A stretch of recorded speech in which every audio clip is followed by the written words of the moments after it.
ನಮಸ್ಕಾರ. ನಮ್ಮ ಕುಟುಂಬ ಅಂದ್ರೆ ಬರೀ ನಾವು ವಾಸ ಮಾಡೋ ಜಾಗನ ಅಥವಾ ಅದಕ್ಕಿಂತ ಏನಾದ್ರೂ ದೊಡ್ಡದಿದ್ಯಾ? ಬನ್ನಿ, ಇವತ್ತು ನಮ್ಮ ಮನೆನ ಒಂದು ಪಾಸಿಟಿವ್, ಮೌಲ್ಯಯುತವಾದ ಟ್ರೈನಿಂಗ್ ಸೆಂಟರ್ ಆಗಿ ಹೇಗೆ ಮಾಡ್ಬೋದು ಅಂತ ನೋಡೋಣ. ಇಲ್ಲಿ ಒಂದು ತುಂಬಾನೇ ಮುಖ್ಯವಾದ ಪ್ರಶ್ನೆ ಬರುತ್ತೆ. ನಮ್ಮ ಕುಟುಂಬ ಜೀವನ ಬರೀ ಜೊತೆಯಲ್ಲಿರೋದಕ್ಕೆ ಮಾತ್ರನಾ? ಅಥವಾ ಅದನ್ನ ಒಳ್ಳೆ ಗುಣಗಳನ್ನ ಕಲಿಸೋ ಒಂದು ಅದ್ಭುತವಾದ ಜಾಗವನ್ನಾಗಿ ಮಾಡೋದು ಹೇಗೆ? ಬನ್ನಿ, ಈ ಪ್ರಶ್ನೆಗೆ ಉತ್ತರ ಹುಡುಕೋಣ. ಈ ದಾರಿಯಲ್ಲಿ ನಮ್ಮ ಮೊದಲ ಹೆಜ್ಜೆ ಅಥವಾ ನಾವು ಅರ್ಥ ಮಾಡ್ಕೋಬೇಕಾದ ಮೊದಲ ಕಾನ್ಸೆಪ್ಟ್, ಕುಟುಂಬ ಒಂದು ಪ್ರಯೋಗಾಲಯ. ಕೇಳೋಕ್ ಸ್ವಲ್ಪ ವಿಚಿತ್ರ ಅನ್ಸ್ಬೋದು ಅಲ್ವಾ? ಆದ್ರೆ ಇದರ ಹಿಂದಿರೋ ಅರ್ಥ ಇದೆಯಲ್ಲ, ಅದು ತುಂಬಾ ಆಳವಾದದ್ದು. ಪಂಡಿತ್ ಶ್ರೀರಾಮ್ ಶರ್ಮಾ ಆಚಾರ್ಯರ ಪ್ರಕಾರ ನಮ್ಮ ಕುಟುಂಬವೇ ಜೀವನದ ಮೊದಲ ಪಾಠಶಾಲೆ. ಹೌದು, ಇಲ್ಲೇ ನಾವು ಸಹಕಾರ, ತಾಳ್ಮೆ, ಶಿಸ್ತು, ಈ ಥರದ ಎಷ್ಟೋ ಅಮೂಲ್ಯ ಗುಣಗಳನ್ನ ಕಲಿಯೋದು. ಇದು ಯಾವುದೋ ಪುಸ್ತಕದಲ್ಲಿರೋ ಪಾಠ ಅಲ್ಲ, ಇದು ನಮ್ಮ ಬದುಕಿನ ಪ್ರಾಕ್ಟಿಕಲ್ ಲ್ಯಾಬ್. ಸರಿ, ಈ ಪ್ರಯೋಗಾಲಯ ಬರೀ ಒಬ್ಬೊಬ್ರು ಕಲಿಯೋದಿಕ್ಕೆ ಮಾತ್ರ ಸೀಮಿತ ಅಲ್ಲ. ಇದು ಒಂದು ಸಹಕಾರಿ ವ್ಯವಸ್ಥೆ ಥರನೂ ಕೆಲಸ ಮಾಡತ್ತೆ. ಅಂದ್ರೆ ಎಲ್ಲರೂ ಒಟ್ಟಾಗಿ ಬೆಳೆಯೋ ಒಂದು ಸಿಸ್ಟಮ್. ಒಂದು ಕ್ಷಣ ಯೋಚನೆ ಮಾಡಿ, ಒಂದು ಕುಟುಂಬ ಅಂದ್ರೆ ಒಂದು ಟೀಮ್ ಇದ್ದ ಹಾಗೆ ಅಲ್ವಾ? ಇಲ್ಲಿ ಪ್ರತಿಯೊಬ್ಬ ಮೆಂಬರ್ ಪಾತ್ರನೂ ತುಂಬಾನೇ ಮುಖ್ಯ. ಗೆಲುವು ಒಬ್ಬರದಲ್ಲ, ಅದು ಇಡೀ ಟೀಮ್ನದ್ದು. ಎಲ್ಲರೂ ತಮ್ಮ ತಮ್ಮ ಜವಾಬ್ದಾರಿಗಳನ್ನ ಸರಿಯಾಗಿ ನಿಭಾಯಿಸಿದಾಗ ಮಾತ್ರ ಆ ಕುಟುಂಬ ಅನ್ನೋ ಗಾಡಿ ಸರಾಗವಾಗಿ ಮುಂದೆ ಹೋಗುತ್ತೆ. ಹಾಗಾದ್ರೆ ಈ ಟೀಮ್ನ ಯಶಸ್ವಿಯಾಗಿ ಲೀಡ್ ಮಾಡೋದು ಹೇಗೆ? ಇದರ ಸೀಕ್ರೆಟ್ ಎಲ್ಲಿದೆ ಗೊತ್ತಾ? ಅದು ಪ್ರೀತಿ ಮತ್ತು ಶಿಸ್ತು, ಇವೆರಡರ ಬ್ಯಾಲೆನ್ಸ್ನಲ್ಲಿದೆ. ನೋಡಿ, ಪ್ರೀತಿ ನಮ್ಮನ್ನ ಪೋಷಿಸುತ್ತೆ, ಸಪೋರ್ಟ್ ಮಾಡುತ್ತೆ, ಕ್ಷಮಿಸೋದನ್ನ ಕಲಿಸುತ್ತೆ. ಇದು ಕುಟುಂಬ ಅನ್ನೋ ಕಟ್ಟಡದ ಫೌಂಡೇಶನ್.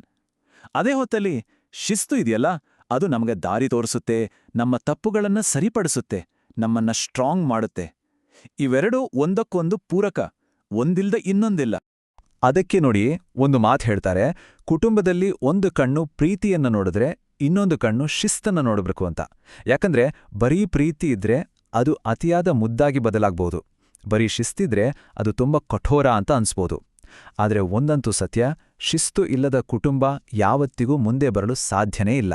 ಸರಿ, ಈಗ ಮತ್ತೊಂದು ಬಹಳ ಮುಖ್ಯವಾದ ವಿಷಯಕ್ಕೆ ಬರೋಣ. ಕೃತಜ್ಞತೆ. ಇದು ಬರೀ ಒಂದು ಫೀಲಿಂಗ್ ಅಲ್ಲ, ಇದು ನಮ್ಮ ತಲೆಮಾರುಗಳನ್ನು ಜೋಡಿಸೋ ಒಂದು ದೊಡ್ಡ ಜವಾಬ್ದಾರಿ. ನಮ್ಮ ಹಿರಿಯರ ಸೇವೆ ಮಾಡೋದು ಅಂದ್ರೆ ಅದು ಕೇವಲ ಒಂದು ಡ್ಯೂಟಿ ಅಥವಾ ಕರ್ತವ್ಯ ಅಲ್ಲ. ಅದು ನಮಗೆ ಈ ಜೀವನ ಕೊಟ್ಟವರಿಗೆ ನಾವು ತೋರಿಸೋ ಒಂದು ಥ್ಯಾಂಕ್ಸ್. ಅವರಿಂದ ನಾವು ಪಡೆದ ಪ್ರೀತಿ, ಪೋಷಣೆಗೆ ನಾವು ಸಲ್ಲಿಸೋ ಒಂದು ಗೌರವ ಅದು. ಇದು ನಿಜಕ್ಕೂ ಒಂದು ಅದ್ಭುತವಾದ ಜೀವನ ಚಕ್ರವನ್ನೇ ಸೃಷ್ಟಿಸುತ್ತೆ. ನೋಡಿ, ಇವತ್ತು ನಾವು ನಮ್ಮ ಹಿರಿಯರನ್ನ ಹೇಗೆ ನೋಡ್ಕೊಳ್ತೀವೋ, ನಾಳೆ ನಮ್ಮ ಮಕ್ಕಳು ನಮ್ಮನ್ನ ಹಾಗೆ ನೋಡ್ಕೋತಾರೆ. ಯಾಕಂದ್ರೆ ಮಕ್ಕಳು ನೋಡಿ ಕಲಿಯೋದು. ನಾವು ಯಾವ ಬೀಜ ಬಿತ್ತುತ್ತೀವಿಯೋ ಅದೇ ಬೆಳೆ ನಮಗೆ ವಾಪಸ್ ಸಿಗೋದು. ಇದೇ ಅಲ್ವಾ ಸಂಸ್ಕಾರ ಅನ್ನೋದು? ಈ ಎಲ್ಲ ಪಾಯಿಂಟ್ಸು ಕೇವಲ ಒಂದು ಮನೆಗೆ ಮಾತ್ರ ಸೀಮಿತ ಅಲ್ಲ. ಒಂದು ಸುವ್ಯವಸ್ಥಿತ ಕುಟುಂಬ ಇಡೀ ಸಮಾಜದ ಮೇಲೆ, ಅಷ್ಟೇ ಯಾಕೆ ನಮ್ಮ ದೇಶದ ಮೇಲೆಯೇ ಹೇಗೆ ಪ್ರಭಾವ ಬೀರಬಲ್ಲದು ಅಂತ ಈಗ ನೋಡೋಣ. ಇದು ತುಂಬಾನೇ ಮುಖ್ಯವಾದ ಮಾತು. ಪಂಡಿತ್ ಶ್ರೀರಾಮ ಶರ್ಮಾ ಆಚಾರ್ಯರು ಹೇಳೋ ಹಾಗೆ, ಕುಟುಂಬದ ಸುವ್ಯವಸ್ಥೆಯೇ ಸಮಾಜ ಮತ್ತು ರಾಷ್ಟ್ರ ನಿರ್ಮಾಣದ ಮೊದಲ ಮೆಟ್ಟಿಲು. ಹೌದು, ಒಂದು ಸುಸಂಸ್ಕೃತ ಕುಟುಂಬ ಒಂದು ಒಳ್ಳೆ ಸಮಾಜಕ್ಕೆ ಅಡಿಪಾಯ ಹಾಕುತ್ತೆ, ಮತ್ತು ಒಳ್ಳೆ ಸಮಾಜಗಳು ಸೇರಿ ಒಂದು ಬಲಿಷ್ಠ ರಾಷ್ಟ್ರವನ್ನೇ ನಿರ್ಮಾಣ ಮಾಡುತ್ತವೆ. ಹಾಗಾದ್ರೆ ಈ ಎಲ್ಲ ವಿಷಯಗಳನ್ನ ಮನಸ್ಸಲ್ಲಿಟ್ಕೊಂಡು ಈ ಚಿಂತನೆಯನ್ನ ಒಂದು ಪ್ರಶ್ನೆಯೊಂದಿಗೆ ಮುಗಿಸೋಣ. ನಮ್ಮ ಕುಟುಂಬ ಅನ್ನೋ ಈ ಸುಂದರ ಪ್ರಯೋಗಾಲಯದಲ್ಲಿ ಇವತ್ತಿನಿಂದ ನಾವು ಮೊದಲು ಬೆಳೆಸಬೇಕಾದ ಗುಣ ಯಾವುದು? ಅದು ಸಹಕಾರನ, ಶಿಸ್ತಾ ಅಥವಾ ಕೃತಜ್ಞತೆನಾ? ಉತ್ತರ ನಮ್ಮಲ್ಲೇ ಇದೆ. ಸ್ವಲ್ಪ ಯೋಚನೆ ಮಾಡೋಣ.